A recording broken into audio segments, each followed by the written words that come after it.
Dalam kurun waktu 1 bulan, 17 tersangka kasus curat, dan curanmor atau 3C yang berhasil dibekuk Satuan Reserse Kriminal Polresta Palembang.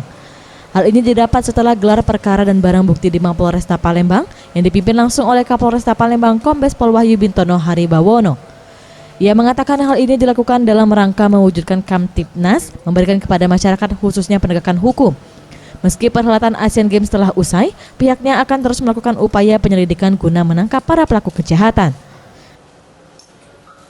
Ingin menunjukkan kepada masyarakat ya, bahwa pasca Asian Games yang lalu, Polresta Palembang bukan berarti kita mengendor untuk kegiatan pengungkapan kasus. Namun kita akan terus melakukan upaya-upaya penyelidikan, penegakan hukum, khususnya terhadap pelaku-pelaku kejahatan yang meresahkan masyarakat.